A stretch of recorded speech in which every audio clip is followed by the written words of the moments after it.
함께 읽은 말씀은 민수기 14장 1절부터 9절까지 말씀입니다. 우리 천천히 한 목소리로 합독하시겠습니다. 같이 읽겠습니다. 온 회중이 소리를 높여 부르짖으며 백성이 밤새도록 통곡하였더라. 이스라엘 자손이 다 모세와 아론을 원망하며 온 회중이 그들에게 이르되 우리가 애굽 땅에서 죽었거니와 이 광야에서 죽었으면 좋았을 것을 어찌하여 여호와가 우리를 그 땅으로 인도하여 칼에 쓰러지게 하려 하는가. 우리 처자가 사로잡히리니 애굽으로 돌아가는 것이 낫지 아니하랴.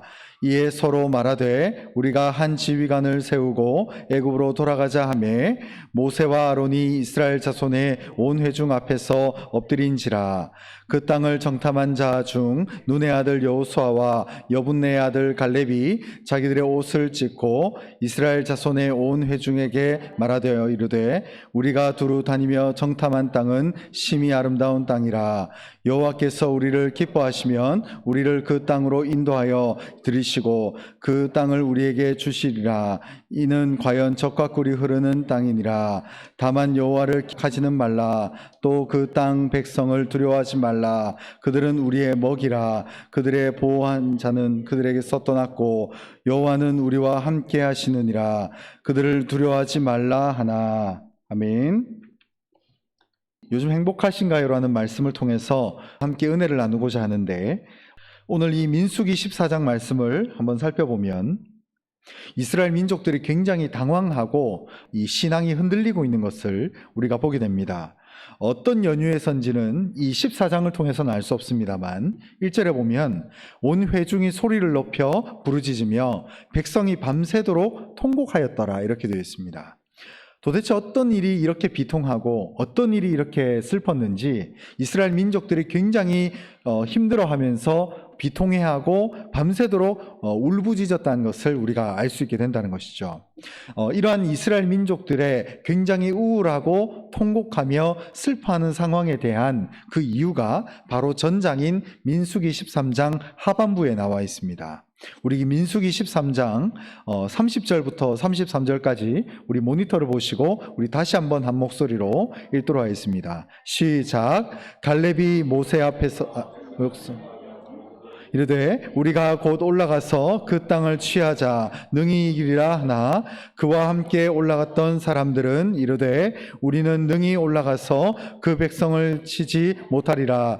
그들은 우리보다 강하니라 하고 이스라엘 자손 앞에서 그 정탐한 땅을 악평하여 이르되 우리가 두루 다니며 정탐한 땅은 그 거주민을 삼키는 땅이요 거기서 본 모든 백성은 신장이 장대한 자들이며 거기서 네피림 후손인 아낙 자손의 거인들을 보았나니 우리는 스스로 보기에도 메뚜기 같으니 그들이 보기에도 그와 같았을 것이니이다. 것이니라. 아멘. 아까 우리 살펴봤던 오늘 본문 민수기 14장 1절부터 4절까지 말씀해 보면 이스라엘 민족들이 굉장히 울부짖고 아주 단체가 굉장히 우울해하며 하나님께 통곡하는 장면을 보게 됩니다. 적당히 한 1시간 정도 통곡했다, 혹은 1식경 정도 통곡했다 라고 하는 개념이 아니라 당시 이스라엘 민족들이 이 소식을 놓고 너무나 충격적이어서 밤이 새도록 통곡했다라고 민수기 14장은 말하고 있습니다. 근데 이 백성들이 통곡하고 슬퍼했던 이유, 그 원인이 방금 우리가 읽었던 민수기 13장 바로 전장인 13장 30절부터 33절에 있다는 거예요.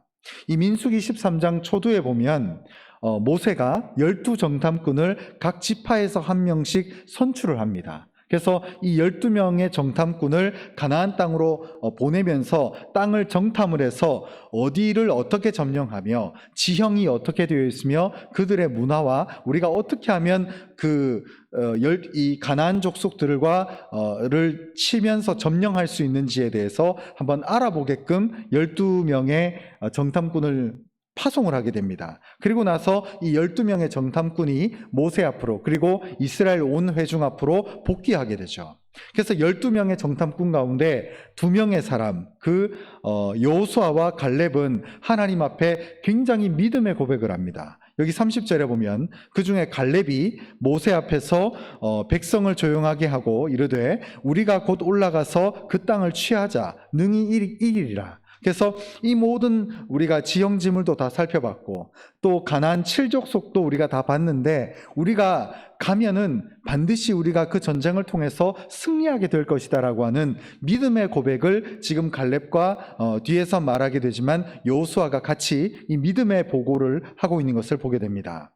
근데 충격적이게도 12명 중에 나머지 10명의 사람은 정확하게 자기들이 봤던 사실을 적시해서 있는 그대로를 이야기를 하고 있다는 거죠.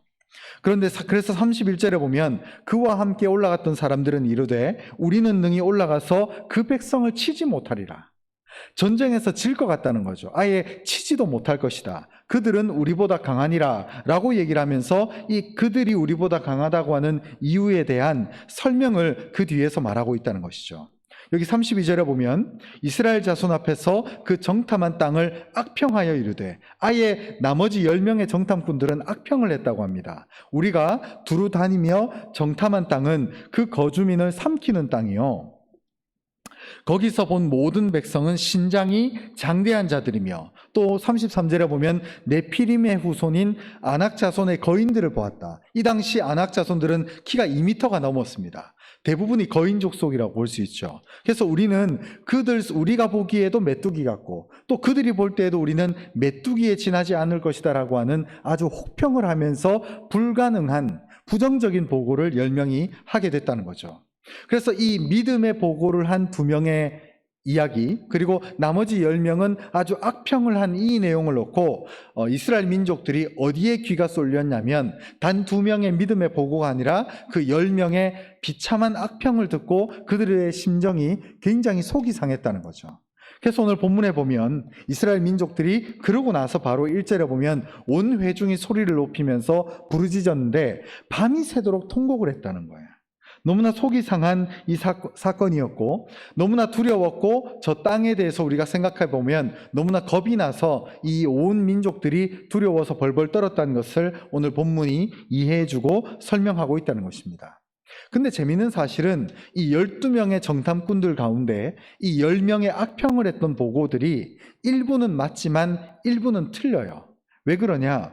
여기 보시면 32절에 보면 32절 말미에 보면 거기서 본 모든 백성은 신장이 장대한 자들이며, 그리고 33절에 보면 네피림 후손인 아낙 자손의 거인들을 보았나니 이렇게 되어 있습니다. 실제로 아낙 자손들은 네피림의 후손이 맞고 그리고 아낙 자손들은 키가 굉장히 장대한 자들이 맞습니다. 그러나 재미있는 사실은 이 가나안 땅에는 아낙 자손만 있었던 것이 아니에요. 이 가나안 땅에는 총 7개의 족속들이 살았는데 다 키가 장대하지는 않았다는 거예요. 그러니까 쉽게 설명하면 나머지 10명의 정탐꾼들은 이 아낙 자손과 소수 몇 개의 지파를 보고 족속들을 보고 겁을 잔뜩 먹었던 나머지 부분을 전체로 확대해서 보고를 했다 이 말이죠.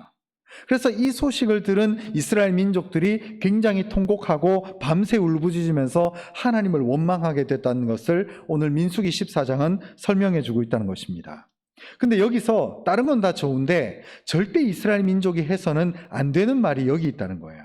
여기 2절을 우리 다시 한번 같이 읽도록 하겠습니다. 2절만 같이 읽겠습니다. 시작. 이스라엘 자손이 다 모세와 아론을 원망하며 온 회중이 그들에게 이르되 우리가 애굽 땅에서 죽었거나 이 광야에서 죽었으면 좋았을 것을.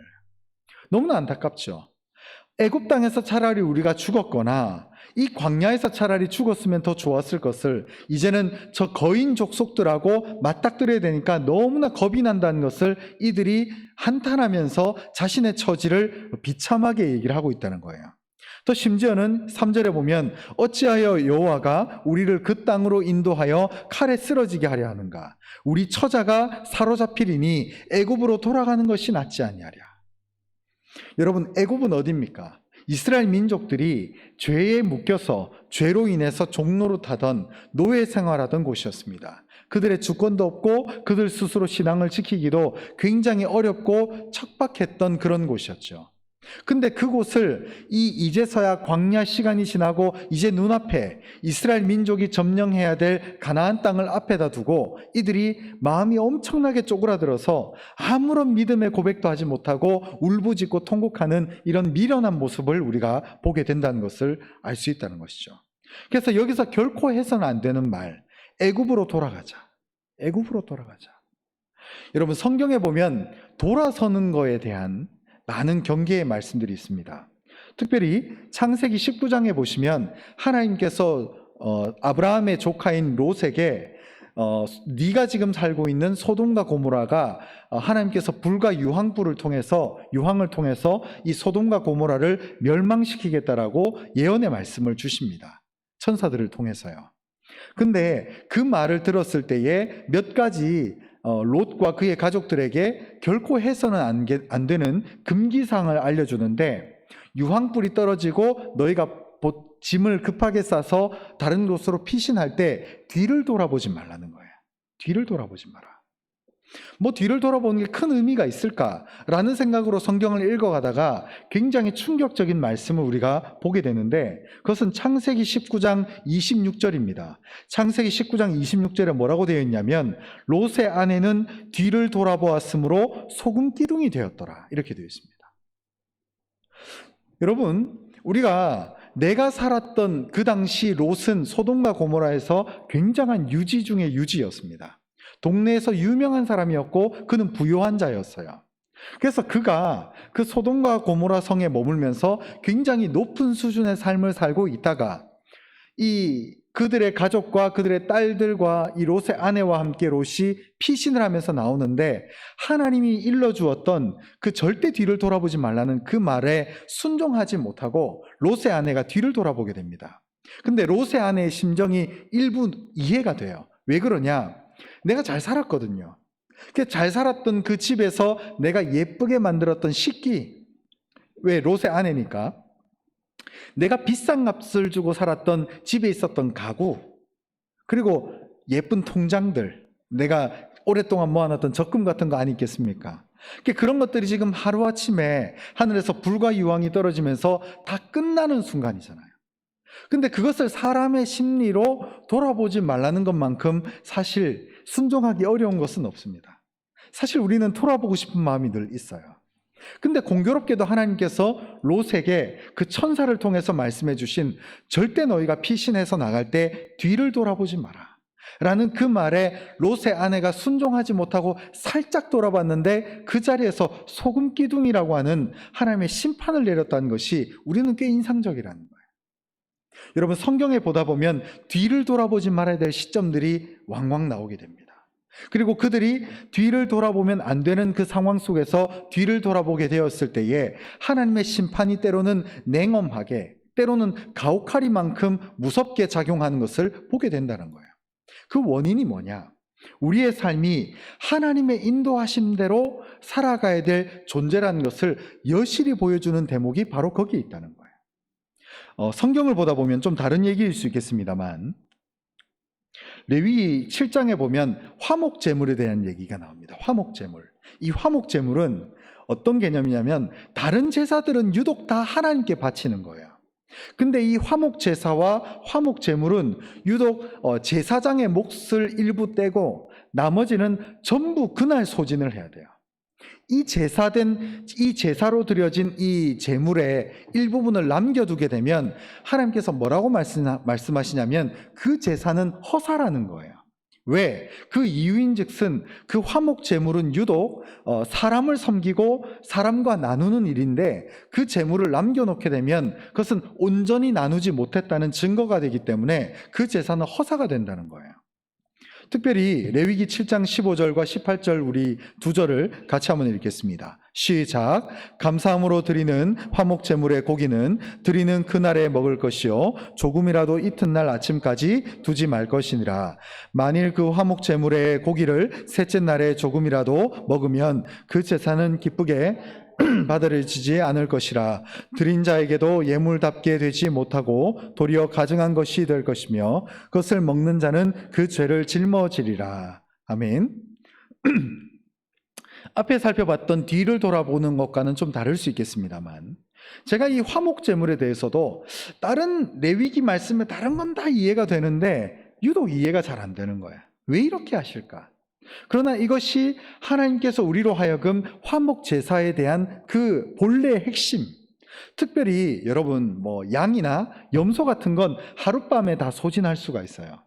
근데 소를 하나님께 드렸을 때에 이건 골치 아픕니다. 여러분, 소 한 마리에 살이 어마어마하게 많잖아요. 그래서 소로 하여금 그 오른쪽 뒷다리 한 부분만 싹 잘라가지고 제사장에게 드리고 나머지 소의 신체 부위를 해가 지나기 전까지 전부 다 나눠야 되는 거예요.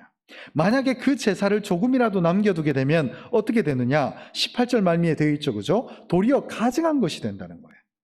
그러니까 이 소고기로 따지면 이 소고기의 오른쪽 뒷다리만 남겨놓고 나머지 살을 나누려면 우리 친한 사람뿐만 아니라 안 친한 사람, 심지어는 엊그제 싸웠던 사람과도 화해하기 위해서 다 나눠야 되는 거예요.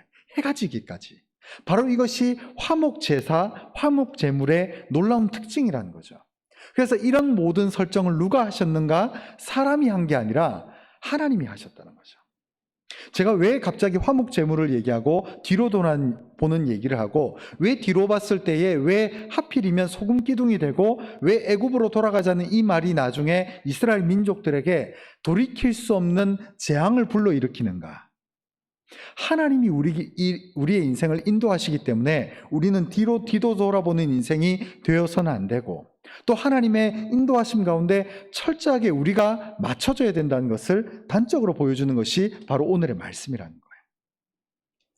여러분, 하나님 믿을 때 우리가 하나님을 믿었음에도 불구하고, 제가 오늘 설교 제목을 요즘 행복하십니까? 라고 물었는데, 여러분, 우리의 삶 가운데 왜 예수를 믿었는데 이렇게 자꾸 행복으로부터 벗어나는 것 같은, 왜 하나님을 믿었는데 왜 내 삶이 자꾸 불행한 쪽으로 갈까라는 이런 생각해 보신 적 있으신가요?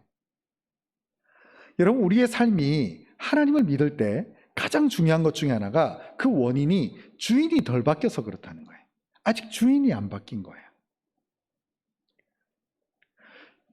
여러분, 하나님 믿을 때 가장 중요한 것 중에 하나는 주인이 바뀌는 겁니다. 많은 사람들은 하나님을 믿으면서도 주인이 나예요. 그래서 내 감정, 내 기분, 내 판단이 틀어져 버리면 언제든지 내 맘대로 합니다.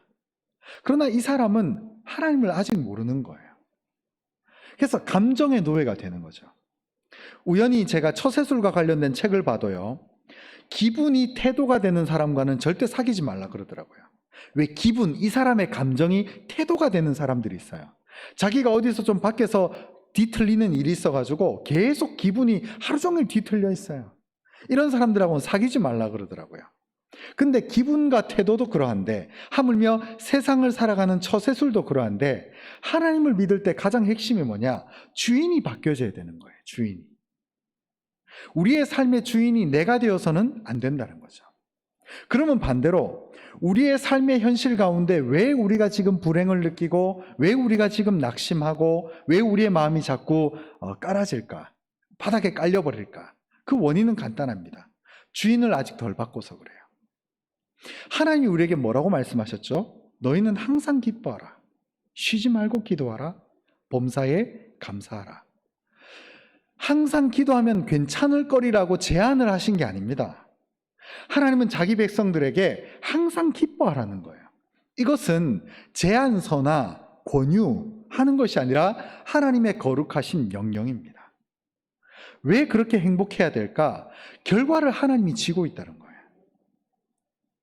여러분, 구약 성경에 보면 전쟁은 여호와께 속한 것이다라는 말이 있는데, 거기서 말하는 전쟁의 핵심은 뭐냐? 하나님이 결과를 틀어지고 계신다는 거예요.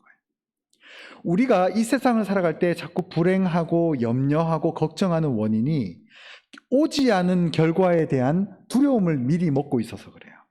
미리 염려하고 미리 걱정하고 미리 두려워하고 미리 불안해하는 거죠. 그러나 실제로 일어난 일은 내가 생각했던 상상의 100%에 20%도 못 미칩니다. 그래서 내가 상상하는 염려 중에 80%는 절대로 일어나지 않을 일이라는 거예요. 심리학자들이 그렇게 말하더라고요. 그러면 우리의 삶을 돌아봤을 때에 우리의 삶의 핵심은 뭐냐? 하나님께 인생을 맡기는 겁니다. 하나님이 친히 내 인생의 주인이 되어 주시는 거예요. 여러분, 가만히 보십시오. 어떤 분들을 보면은 이게 사람마다 삶의 결이 다 다르잖아요. 어떤 분들은 조금 더 이렇게 풍족하고 여유롭게 사는 분들이 있는 반면, 어떤 사람들은 좀 이렇게 삶이 그분보다는 조금 모자란 삶을 사는 경우도 더러 있습니다. 그래서 어떤 사회 구조학적인 어떤 학자들이 볼 때는 세상을 평준화하자 이렇게 얘기를 합니다. 세상을 평균으로 만들자는 거예요. 이게 뭐죠? 구조학적으로 따지면 공산주의입니다. 그래서 내가 일을 하루 종일 하든 하지 않든 배급이 똑같이 이루어지는 거예요. 근데 공산주의가 망했죠. 왜 망했습니까? 사람을 이해하지 못한 거예요. 사람이 자기 걸 얻고자 하는 욕망을 가진 존재라는 것을 이해를 못한 거예요. 그래서 공산주의 책을 보면 전부 아름다워요. 사실은 우리가 공산주의에 대한 편견이 있어서 그렇지, 그 책들이나 이런 사회학자들의 책을 보게 되면 너무나 천국과 같아요. 그들이 추구하는 것은. 근데 그것을 현실로 옮겨 놓으니까 절대 되질 못해요. 왜? 이유가 뭐냐? 사람을 이해하지 못한 거예요. 인간의 연약함, 인간의 부족함, 인간의 이기심, 인간의 단점, 인간의 죄성을 올바르게 통찰하지 못하니까 세상의 구조를 평균화했는데 그것이 점점 무너지고 붕괴하게 된다는 거예요. 그래서 공산주의가 멸망하고 민주주의가 들어서게 됐죠. 그 민주주의의 핵심이 뭡니까? 우리가 개인의 소유를 인정하고 서로의 자유를 누리고, 그게 인간이 가지고 있는 본연의 특성이거든요. 자신이 누리고자 하는 자유를 누리고자 하는 것. 그 점을 허락해 줬기 때문에 민주주의가 이끌어지고 있는 거지만 계속해서 수정해 나가는 과정 속에 있다는 거죠. 여러분, 우리의 삶의 제도나 이 세상의 어떤 시스템이나 또 몇 달 뒤에 지나면 이제 대선을 우리가 보고 있는데, 어느 대통령이 세워지든 이 세상에 더 나은 세계는 사실 오기가 어렵습니다. 우리 지나온 1대 대통령부터 쭉 돌아보십시오. 항상 직전에 잘 될 거라고 믿었지만 쉬운 세상이 오잖아요. 세상은 어렵습니다. 그래서 우리의 삶의 진짜 주인은 이 세상의 특정 눈에 보이는 지도자가 아니라 하나님이 되어주셔야 돼요. 하나님이 우리를 인정해 주셔야만 우리의 인생이 바른 길을 걸어갈 수 있게 된다는 거죠. 여러분, 우리의 인생의 주인공은 하나님입니다. 하나님께 맡길 때에 우리 인생이 잘 갈 수 있는 거예요. 여러분, 성경에서 말하는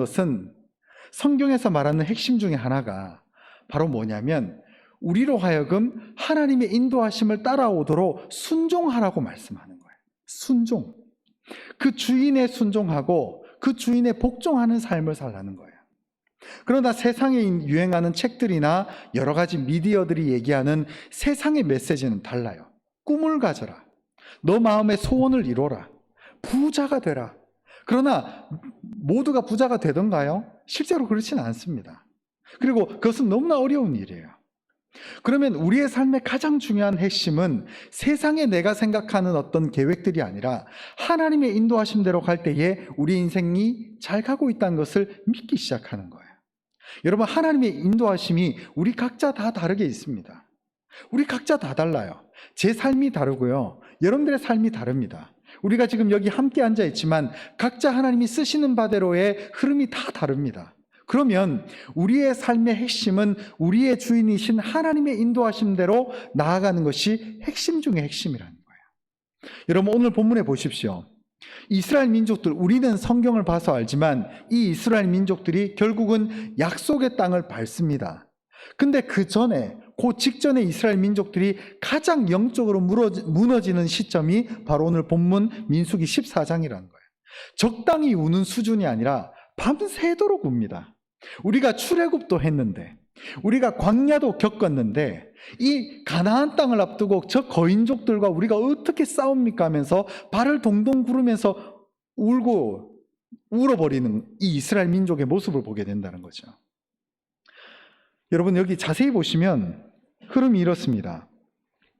1절에서는 밤새 울고 불고, 2절에서는 아예 한탄을 하고, 3절에서는 아예 우리가 돌아가자, 우리는 틀렸다, 애굽으로 차라리 돌아가자, 그리고 나아가서 4절에서는 아예 뭐라고 얘기를 합니까? 우리의 지휘관을 바꾸자는 거예요.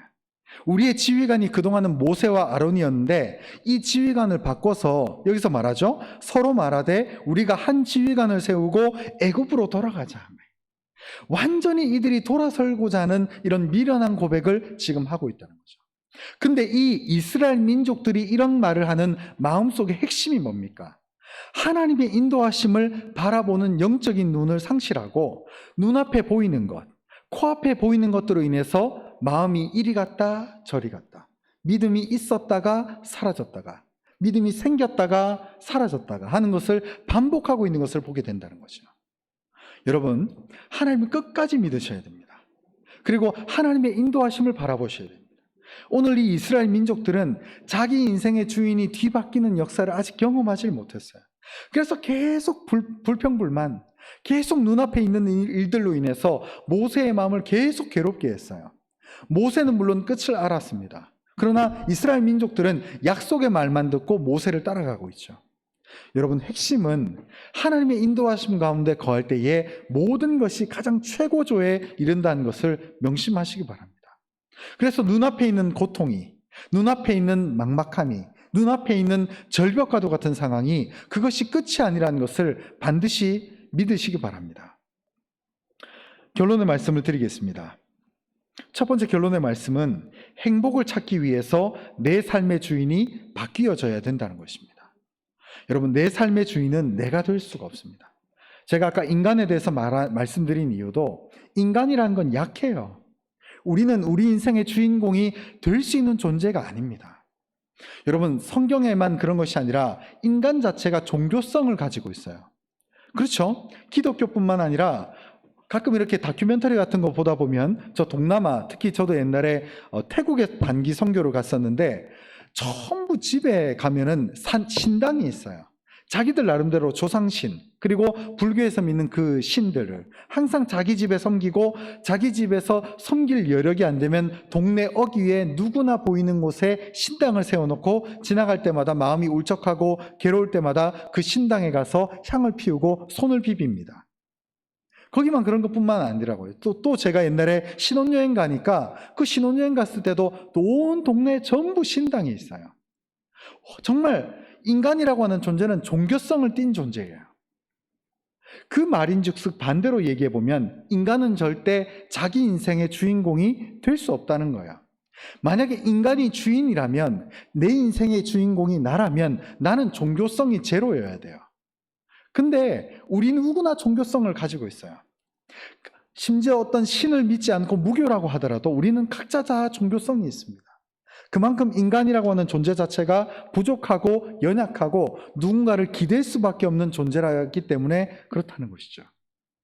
그러면 우리 인생의 주인공이 이제는 더 이상 내가 아니라 하나님의 인도하시는 대로 가야 된다는 거예요. 그렇기 때문에 오늘 설교 제목, 요즘 행복하신가요? 라고 하는 이 설교의 제목의 그 질문의 근간은 내 인생의 주인이 나인가? 아니면 그 무엇인가? 아니면 참 주인이신 하나님이신가에 대한 그 해답이 이 질문에 숨겨져 있다는 것을 믿으시기 바랍니다. 그리고 또 두 번째 결론은, 그렇기 때문에 우리 인생의 주인을 하나님으로 삼으시기 바랍니다. 여러분, 내 생각, 내 계획 모두 내려놓고 하나님 앞으로 가는 훈련이 필요하다는 거예요. 여러분, 열심히 살지 않는 것이 아닙니다. 간혹 하나님을 잘 믿는 것을 열심히 살지 않는 것으로 오해하는 경우가 있어요. 그렇지 않습니다. 하나님께 나아가며 하나님을 더 열심히 믿고 하나님이 인도하시는 대로 살아가는 삶이 우리 인생의 참된 방향을 우리에게 보여주고 있다는 것이죠. 여러분, 하나님을 주인으로 삼을 때만 쉴 때 진짜 쉴 수 있더라고요. 자꾸 내 인생의 주인이 내가 되고 내 인생의 주인이 어떤 눈에 보이는 무언가가 되면 우리 인생은 쉬지를 못합니다. 그러나 하나님이 우리 인생의 주인이 될 때에 하나님이 우리 인생의 결과를 틀어지고 계시거든요. 그 결과를 틀어지고 계시기 때문에 지금 당장은 연약해도, 지금 당장은 부족해도 하나님이 우리 인생을 바른 길로 인도하는 줄 믿습니다. 그리고 마지막 세 번째 결론은 하나님의 인도하심을 따라 살기를 주님의 이름으로 소망합니다. 여러분, 성경에 보면 수많은 사람들이 하나님을 따르려고 몸부림치고 노력했지만 끝까지 주님을 따르지 못하고 도중에 실패하는 경우를 많이 보게 됩니다. 이들의 특징은 첫 번째, 주인이 덜 바뀌어서 그렇고, 두 번째, 주님을 따르긴 따랐지만 자신의 생각, 자신의 계획을 따라가기 시작했고, 여러분 부자 청년 생각나시죠? 여러분 부자 청년이 예수님에게 나와서 선생이시여, 어떻게 하면 제가 영생을 얻을 수 있겠습니까? 그러자 예수님께서는 이 부자 청년의 중심을 간파하시고, 너 집에 가서 너 집에 있는 모든 재산 주변 사람들 다 주고 너 나를 쫓아라 라고 말했을 때에 이 부자 청년이 그 일을 실행하지 못하고 근심하며 집으로 돌아갔다라고 성경은 말하고 있습니다. 여러분, 예수를 쫓는 일이 재산 다 버려두는 것이 핵심일까요? 아닙니다. 예수님께서 이 부자 청년의 율법을 지키는 거룩하고 신실함을 보셨기 때문에 제자가 되도록 이끌어 주셨는데, 그 중심 자체에 재물을 버려두지 않고서는 하나님을 온전하게 믿을 수 없었기 때문에 그 중심을 간파하시고 그것을 명령했지만 그 제자는 따르질 못했던 거예요. 저는 이 부자 청년 얘기가 늘 마음속에 있습니다. 내가 어떻게 보면 부자 청년 아닌가? 하나님 말씀대로 율법을 다 믿고 따랐는데 정작 예수님께서, 빛이신 주님께서 내 인생에 나타나서 내게 말씀하시는데 그것만큼은 안 됩니다라고 손을 저으면서 내가 생각했던 하나님을 믿는 신앙의 형태를 추구하며 사는 것은 아닌가? 여러분, 하나님을 따라 살면 절대 굶어 죽지 않습니다. 염려할 일이 오히려 없어요. 하나님이 인도하시는 대로, 하나님 말씀하신 대로 살면 절대 망하지 않습니다. 그 망한다고 하는 마귀의 소리에 여러분들의 귀를 기울이지 마십시오. 하나님의 뜻대로 살면 당장은 망하는 것 같죠. 당장은 지는 것 같고 당장은 실패하는 것 같지만 아닙니다. 그것이 사는 길이고 그것이 생명의 길입니다. 여러분, 오늘날 이 시대에 보면 많은 사람들이 부자 청년처럼 하나님을 믿습니다. 자기 마음에 있는 철학, 내가 아직도 마음에 남겨놓은 삶의 기반들, 그리고 내가 생각하는 미래에 대한 두려움 때문에 하나님이 오라고 하는데 그 부르심에 아멘하고 나서지를 못하는 거예요. 그 이유는 내가 그동안 쌓아온 것들 때문에, 그래서 그것이 공든탑이 될까봐 두려워서 당장 하나님의 부르심에 순종을 못하는 거예요. 그래서 하나님의 뜻대로 살면 너무나 가볍고 너무나 행복한 일인데 그 일을 하질 못하는 거예요. 여러분, 신앙은 제가 예전에도 한번 말씀드렸죠. 번지 점프하고 똑같습니다. 뛰어내리는 거예요. 뛰어내리면 죽을 것 같죠. 저도 뛰어내리면 공포심에 사로잡힐 줄 알았는데 그렇지 않더라고요. 그래서 저는 가끔, 요즘은 코로나 때문에 쉽지 않습니다만은 예전에는 가끔 믿음을 도전한다고 제가 젊을 때는 번지 점프하러 1년에 한 번씩은 꼭 갔었거든요. 믿음이 그런 거더라고요. 내 계획은 이게 안 돼요. 근데 하나님이 하라고 하시는 거예요. 그러면 내가 고민하지 않고 아멘하고 나갈 수 있겠는가? 사람들의 수많은 얘기가 들립니다. 주영아, 그거 아니라고. 근데 하나님이 지금 하라고 하는 대로 내가 순종하며 갈 수 있겠는가? 그것이 우리 인생 가운데 반드시 옵니다. 그때 그 타이밍이. 그러면 그때 내가 모든 삶의 습성을 내려놓고, 내가 그동안 해왔던 그 모든 과거의 관습들을 다 내려놓고 하나님 방식대로, 하나님 말씀대로 아멘하고 순종할 수 있는가? 그 시점이 반드시 옵니다. 그때를 위해서 우리는 준비하셔야 돼요. 여러분, 재물보다 하나님이 진짜 내 인생에 더 귀한지, 내 사랑하는 자식보다, 내 어떤 영혼과도 바꿀 수 없는 내 반쪽보다도 더 귀하신 하나님이 나에게 우선순위를 따져 물을 때에 내가 하나님을 붙들 수 있는지를 늘 마음속으로 훈련하셔야 돼요. 여러분, 아브라함이 자신의 왜 믿음의 조상이 됐죠? 하나님이 이삭 바치라 그랬잖아요. 자기 영혼을 100번을 찔러 죽여도 결코 손댈 수 없는 이삭을 바치라는 거예요. 아브라함은 고민했을지도 모르겠습니다. 그러나 아멘으로 순종했어요. 왜? 하나님께서 결과를 틀어지시고 있기 때문에. 여러분, 우리가 볼 때는 돈 되는 일, 우리가 볼 때는 가능성이 있는 일, 우리가 볼 때는 성공하는 일을 쫓아가지 마십시오. 먼저 물으셔야 됩니다. 하나님께 물어야만 우리 인생이 패망의 길을 가지 않을 수 있어요. 제가 한 번은 제 인생에 어떤 선택을 할 때에 성공의 길 같은 게 있었어요. 그 성공의 길을 가려고 할 때 그 선택을 하려고 했는데 하나님이 저한테 주시는 마음이 어떤 거였냐면, 너 그쪽으로 가면 죽는다는 거였어요. 너 그쪽으로 가면 발 한 걸음이라도 더 내디디면 너 죽을 거야. 너 건강도 망칠 거고 너 영혼 데려갈 거야. 라고 하나님이 경고해 주신 적이 있어요. 근데 제가 그쪽 길로 한 걸음을 내디뎌도 아무도 욕할 사람이 없는 거예요. 오히려 어떤 사람들은 저로 하여금 그 길로 가면 쌍수를 들고 박수를 쳐줄 일들밖에 없었거든요. 근데 하나님이 저한테 주신 말씀이 그거였어요. 주영아, 너 거기로 가면 죽는 거야. 너 이쪽으로 가라. 근데 이쪽으로 가는 길은 누가 봐도 미련한 짓이고, 누가 봐도 불가능한 짓이고, 누가 봐도 실패하는 길이었어요. 근데 그 길로 가게끔 하나님이 인도하시는데 지금도 후회가 없습니다. 여러분, 눈에 보이는 길 따라가면 패망합니다. 기도 안 하고 움직이면 우리 인생엔 실패밖에 없어요. 내 나름대로 새벽에 사사기를 보신 분들은 아시겠지만, 이스라엘 민족들이 하나님과의 관계가 깨지고 하나님의 음성을 듣는 것이 깨져버리니까 자기들 마음대로 하는 거예요. 그래서 사사기에 보면 마지막 사사였던 삼손이 죽고 나니까 특정 사건이 일어날 때마다 그 끝에 뭐라고 되어 있냐면, 당시 이스라엘 민족들에게 왕이 없으므로 자기 소견에 옳은 대로 행하더라. 쉽게 얘기해서 지 멋대로 했다는 거예요. 하나님이 왜 그런 말씀을 그 구절 가운데 써두셨냐면, 그 당시 이스라엘 민족들이 진짜 자기 마음대로 했거든요. 근데 오늘날 제가 바라보는 오늘날 한국교회 많은 성도들이 정말 자기 멋대로 믿습니다. 자기 멋대로 예수 믿고 자기 마음대로 행동하고, 그것이 하나님이 기뻐하는 것인지 아닌지도 분간하지도 않고 감정에 의해서, 기분에 의해서, 자기 철학과 판단에 의해서 하나님께 정말 묻지 않고 어떤 일을 선택하는 것을 보고 너무 안타깝더라고요. 여러분, 꼭 기도하고 하십시오. 작은 일도, 사사로운 일도, 어떤 인생의 선택의 일도 하나님께 묻지 않고 하는 일은 꼭 안 됩니다. 그건 안 돼요. 큰일 납니다. 하나님께서 우리를 살리시는 그 길, 그래서 눈에 보이는 대로 따르지 말고 하나님의 음성을 쫓으셔야 돼요. 여러분, 하나님의 음성이 크게 들리지 않습니다. 정말 작고 세미한 음성으로 우리에게 조용하게 말씀하실 때가 있거든요. 그 말씀에 순종하는 훈련을 하셔야 됩니다. 그래야만 우리의 신앙이 아름다운 하나님의 인도하심으로 나아갈 수 있게 됩니다.